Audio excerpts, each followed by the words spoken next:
You are now listening to theGrio's Black Podcast Network, Black Culture Amplified. Hello. We're back again. And I know you've probably heard about all these stop woke anti-CRT laws. The last we counted, it's 44 states have passed laws to ban critical race theory, or what they call critical race theory. And people are mad, man. But, this is not the first time we've seen these kinds of laws. So I want to welcome you to theGrio Daily, the only podcast that'll tell you about the other CRTs.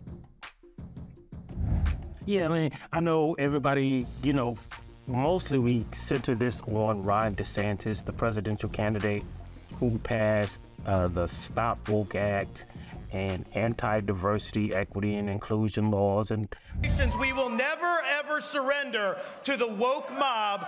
Florida is where woke goes to die.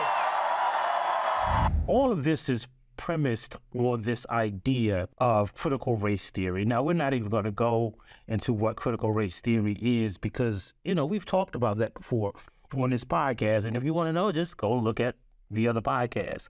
But I want you to understand that this is not the first time we've seen CRT laws pass around the country. In fact, we know that no school, especially kindergarten students or first graders or elementary school or even high school students, are learning CRT. Because, if I was a teacher and I was able to get my students to understand graduate level social theory and the history of theoretical education, I would be bragging about it. But for some reason, we never see any CRT teachers on camera. And, it's posited or it's framed as this black movement, but across the country, 80% of teachers are white. So how are all these white teachers teaching this supposedly pro-black, anti-white subject that they have named CRT?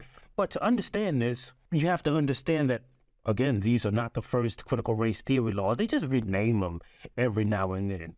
So let's go through some of them. So perhaps the first anti-CRT law was the Negro Act of 1740. That was in South Carolina, after an enslaved man named Jimmy gathered up all of his fellow enslaved people and went on this killing spree. The white people figured out that they had to do something. So they created, the South Carolina General Assembly passed the Negro Act. And because it happened the year after the revolt, the 1739 revolt called the Stono Rebellion, we know it as the Negro Act of 1740, or the South Carolina Negro Act of 1740, but it was just really called the Negro Act, and the goal was to control the disobedient, this is a quote now, the disobedient and evil-minded Negroes and other slaves. Now, that act had a lot of provisions. I mean, it was really long. You can really find the whole thing in its entirety, although it is proudly displayed in the South Carolina State House. But one of the provisions, besides determining what clothes they can wear, banning black people from playing drums, playing loud instruments, singing together, leaving the plantation in groups of more than two. One of the things it did is banned enslaved people from writing. Now, I know you probably heard they were banned from reading and writing, but that's not actually true. Initially, they were just banned from writing. And that law became the template for almost every state's slave codes, the Negro Act of 1740, because they wanted to, and this is a quote again, find all and every person and persons whatsoever who hereinafter teach or cause any slave or slaves to be taught to write. But again, it didn't work. It's estimated that what white people know of as 10% of enslaved people still learn how to read and write, risking their life to read and write.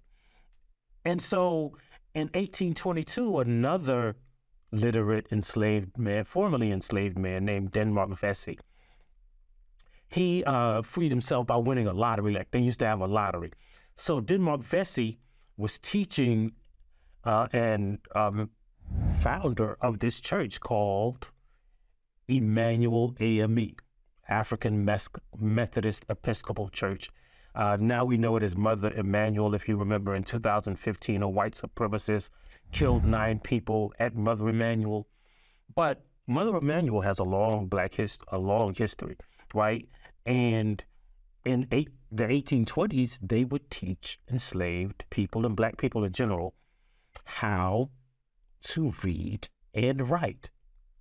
And so when Denmark Vesey supposedly planned this slave conspiracy, this revolt, and the white people found out, first of all, they burned Mother Emanuel to the ground.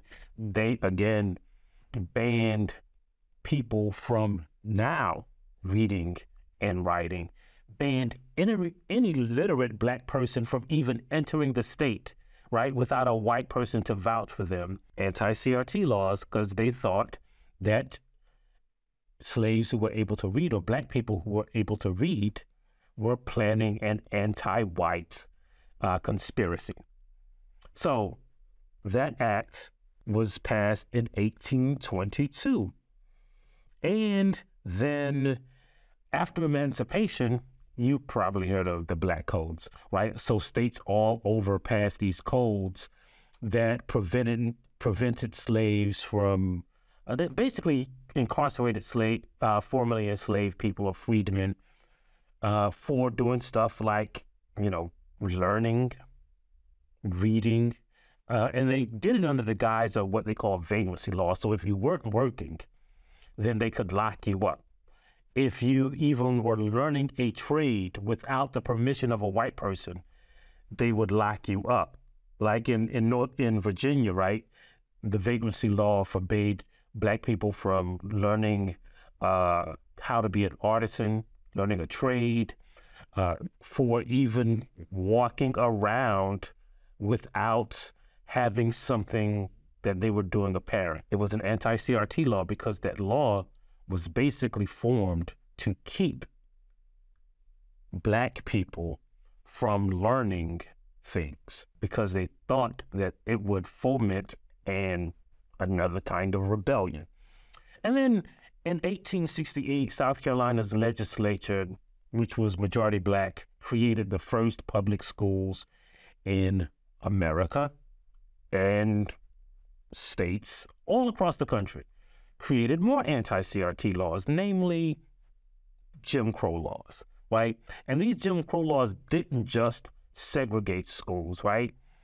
It determined what they could and couldn't learn because these schools were governed by a state board of education because that is what the Black people in South Carolina created. And a few years later, a family of white supremacists, one of them, the main one, named Rutherford, she came up with this theory called the Lost Cause movement, right? That wanted to tell people, want to force schools to teach that, like, the slaves, the Confederacy was about states' rights, that slave masters were good. And one of the things she did is she used that same mechanism that Black legislators had created, those school board of educations, to get them to say, we are going to create a template for a curriculum. Now that curriculum and that template also determined which books they could use. And all of the books had to be approved by Rutherford's group, the United Daughters of the Confederacy. In fact, in North Carolina, this is a quote, North Carolina Division Governor Robert B. Glenn assured his constituents that he would only appoint lost cause loyalists to the Textbook Commission. By 1916, the division itself was reviewing history books and sending their written reviews, approvals, and rejections directly to the State Textbook Commission. It was an anti-CRT law. And then in 1954, the Supreme Court ruled that segregation was unconstitutional. And again, the anti-CRT movement sprang up again, but this time they were called it depends on which state you were in. In Virginia, for instance, they called it a massive resistance. They wanted to resist equality, I guess. In Mississippi, it was called the Mississippi Sovereignty Commission, which said that white people were sovereign, or a synonym, supreme. And they passed the same laws.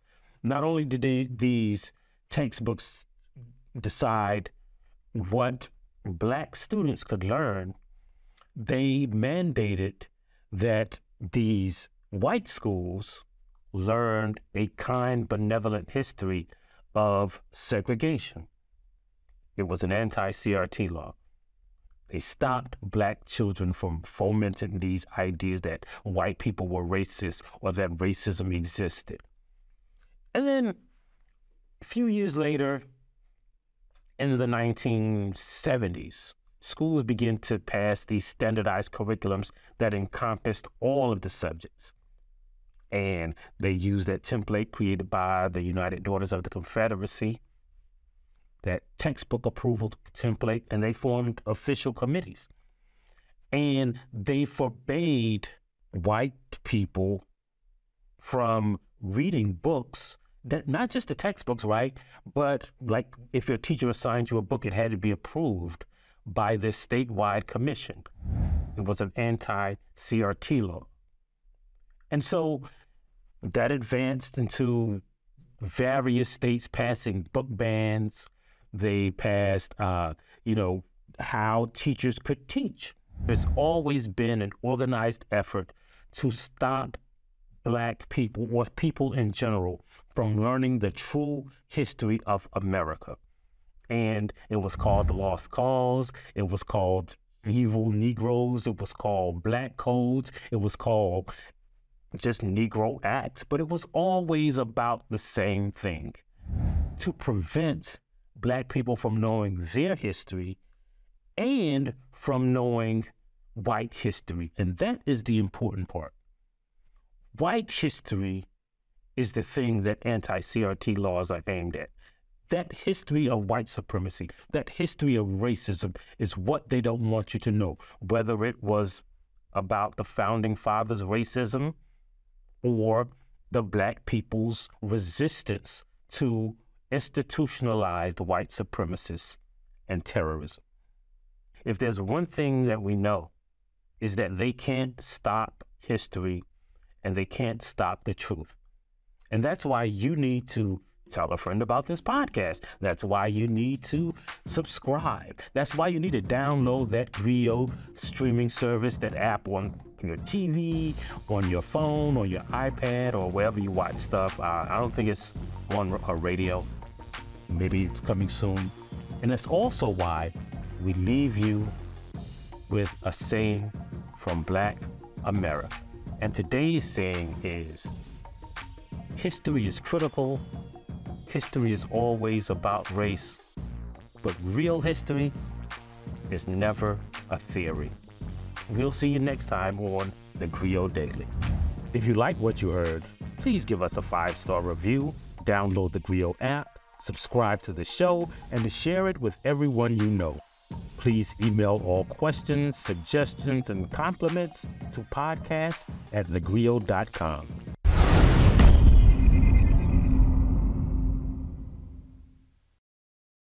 Coming this February, the TheGrio Black Podcast Network presents Dear Culture, Truish Black Stories.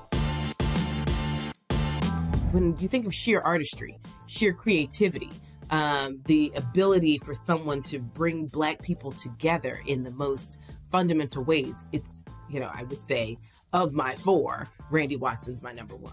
When the news about Ricky first broke, what I heard about it is the thing you hear about you know, every time somebody black dies, that it was gang related. That means the police don't know what happened, so they just said probably the gangs, probably, you know, the other black dudes. When I think of Akilah, you know, I just think about how impressionable white people can be. I think about how, you know, if you watch that movie again, you know, he should have lost like 3 times.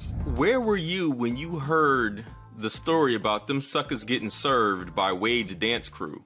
You know, it's crazy that you mentioned this. So as a New Yorker, right, everyone knows where they were on 9/11, right? You know, a couple years later, right, 2003, everyone hears about this crazy moment in a boxing ring, because that's where dancers duke it out, right, in boxing rings. If you could say something to Ricky right now, what would you say to him? Ricky, you shouldn't have never got that girl pregnant. You knew I had a crush on you. You should have got with me instead. Moments in Black culture examined like never before.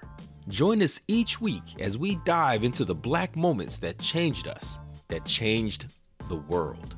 Make sure to subscribe to Dear Culture so you never miss an episode.